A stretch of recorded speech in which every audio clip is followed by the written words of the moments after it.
Some people, by the way, have to have more than enough money to do what they want, when they want, where they want, with whomever they want, contribute the way they want.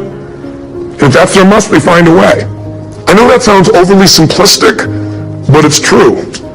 Somebody once said you can take all the money in the world out of the hands of everybody, out of all the wealthy people in the world who are really successful, give it to other people. It wouldn't take too long, those people would have it back in their hands. It's not because they're manipulative, it's because they have a standard. Some are manipulative, don't get me wrong, but they got a standard of what they're going to find a way to make happen. I'm just simply saying to you, take those 3 magic words and live them. Raise your standard. And if you really want to do it, then I'll tell you the most important secret. Have you ever done this?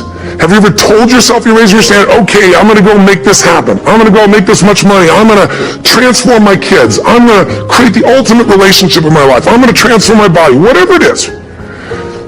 And then you don't have strong enough reasons and you don't use it. You don't follow through. It's because you didn't back up your standards with what makes those standards real, and that's rituals. Rituals are where the power is. Whenever we do our Robbins results coaching, we say Robbins equals results, the way we get results with people, it's the same way if you listen to my Ultimate Edge program, or back in the old days, Personal Power, or if you went to one of my seminars. You know what I do is I take these huge challenges you got and we break them down to little bite-sized steps. Little things you do each day that after you do them, you get so much momentum that it's easy to succeed. You're not overwhelmed. You have these victory day after day after day on little things. If you went to Ultimate Edge, I'm sure you learned about the hour of power, or the 15 minutes to be able to be fulfilled, or 30 minutes to thrive, where you literally just condition your body and emotion with a couple little rituals. So it doesn't matter what's going on in your world, you feel that strength, and it's not fake, it's not some pump up, it's coming from inside you, and it works. Rituals define us. Now, we're looking at so many great people, but we're looking for the people that have the mental, emotional fitness, the chemistry, the psychology, to be able, no matter what they face, to turn around. And that shows up more than your CV does, that's for sure. That shows up a hell of a lot more than telling us what you can do. It's feeling who you are. And so I think that's what you're going to experience in this event, and I really look forward to serving you, and I'm glad you're coming. And for anybody else who's dealing with this, listen, I know it feels overwhelming, but my grandfather created Yogi Bear and the Flintstones. He was one of the original writers from Bozo the Clown, and he was a really amazing man. But I can tell you that there were stages where he lost his jobs, and one of those turned out to be the best. In fact, the people he went to work with were a group called Hanna-Barbera. If you remember as a kid watching those cartoons, some of the biggest cartoons in the company, both those guys, Hanna-Barbera, were fired for Warner Brothers, which was at the time the biggest and the dominant force in cartoons on Earth, and they ended up being bigger than Warner Brothers. I mean, there is an opportunity when a crisis happens, because what it does, if you keep your head together, your strength, your emotion, your vitality, your energy, it'll allow you to find something new. And what's new is always better. Just remember, whatever's happened in your life, if you can develop a belief and a trust inside yourself or of your creator, that what's next is always better. But life is not happening to me. It may look like it's happening to me, but there's some gift in here and I'm going to find it. And you will get that from being in this event day and night for 4 days, and you're going to have a support system of people from all over the earth that will become your friends. It's pretty gorgeous. How many of you, be honest, have felt feelings at times and you were upset, but you didn't share it because you didn't know how, or you didn't share it because, you thought, maybe it's really about me, or you didn't share it because you didn't want to offend somebody even though you were mad or upset? How many got that experience in the past? And when you don't share something, what happens when you just keep it inside and build it up? Yeah, it festers. Does it get better or worse? It gets a lot worse, and eventually what happens, then you blow up about something that could have been handled so much easier along the way. But then there's the other approach, which is you're looking for things on a regular basis to be able to give people feedback about. And some people develop that habit, or you communicate in a way where basically you're communicating your feelings, like you're upset, but do you always have all the information? No. And so you're making a decision about how to feel based on false information. How many of you have ever gotten upset and later on felt a little dumb because you found out you were upset about something you really shouldn't have been upset about? So one philosophy says, keep it inside. The other philosophy says, well, get it out. Well, what if you get it out and then you find out that you were wrong? By the way, do we like being wrong? No. So then what would we probably do? Justify, defend? Well, yeah, I didn't know that, but if you've done that before. Right? And that does not make a relationship work. Plus, that person gets upset. It's kind of like, anybody ever come up to you and say, why are you upset? And you go, I'm not upset. go, no, yeah, you are. No, I'm not. Yes, you are. Well, I'm getting upset. Okay, that also happens unless we're really clear. So what we're really going to do is we're going to start our whole basis of studying of communication to remember one thing, and write this in your notes if you would, and that is the quality of your life is directly related to the quality of your communication. The quality of your life is the quality of your communication, period. The quality of your life is the quality of your communication. When people tell me, oh, I'm skeptical, I'm pessimistic, I usually look at them and say, let's be honest, you're gutless. And I'm not saying that to you, John, but if somebody comes to me in that attitude, I go, you're gutless. You know why I say that?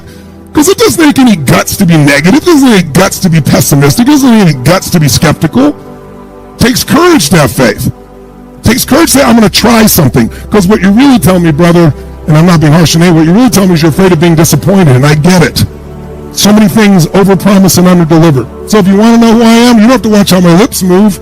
Go online. Go in our social media. Read all the people that went through the events and see how many hundreds of thousands of people saying it was the greatest experience of their life. Not it was good or it was really nice or I enjoyed it.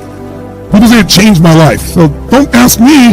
Go read or go talk to people online who've been to the events and so forth to be a way to do it. But in the end, there's no free lunch. You're going to have to do your part.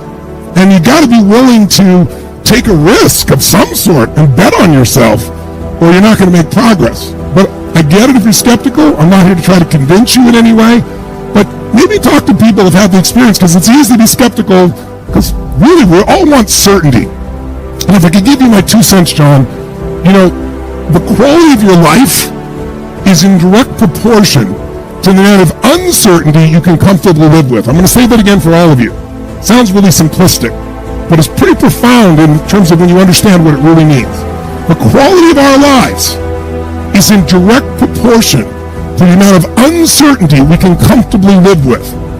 See, if you have to be certain about everything every moment, you can't do squat.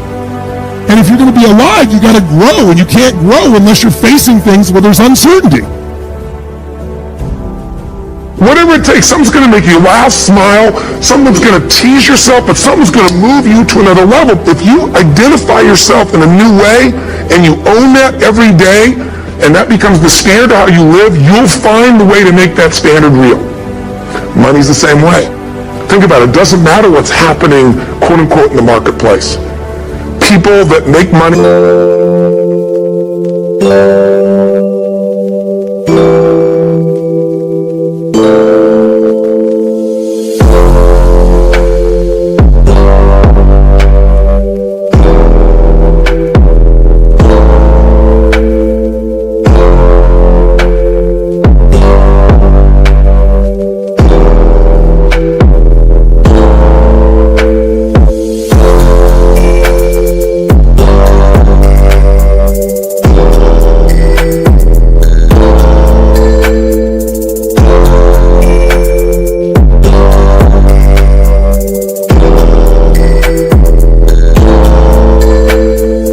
find a way to make money no matter what, don't they? I mean, most people's standard is to pay their bills.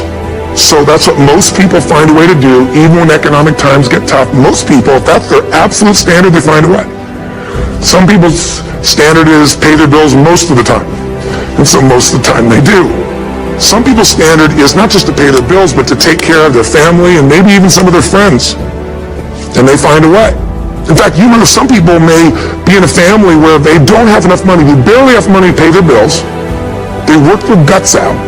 And then somebody, their mother, their father, somebody else, their sister gets ill, and there's not enough money to take care of it. Nobody else has money in the family. They don't either, but they find a way to get that money to take care of their mother or father, don't they? And pay their bills. They never could do it before. Why? The situation made them raise their own standard. And not everybody does that. Somebody else in the family might have money and still not take care of their mother. It all comes down to the inner game, my friends. Changing your life is a change in the inner game. The outside world you can't control, but you have absolute...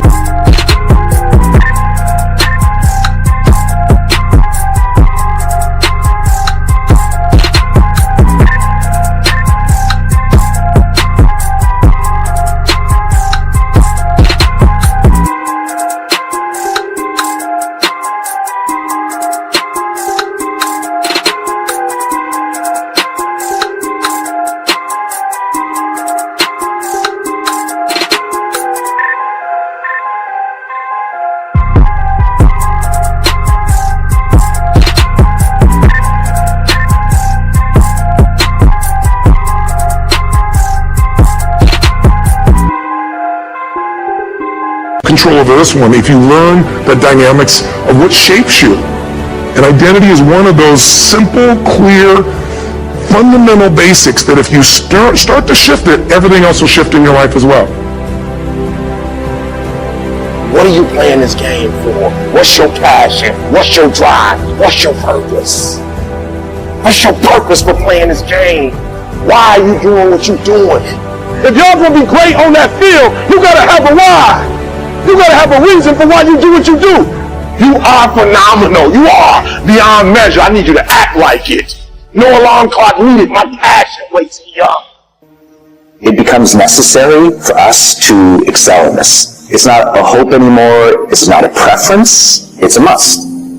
It becomes so necessary that it connects with our identity, that we feel it is necessary for me to deliver with excellence here because that is who I am. This topic, this thing I'm doing, I care about this. I want to master this. And when we hit that, game changer.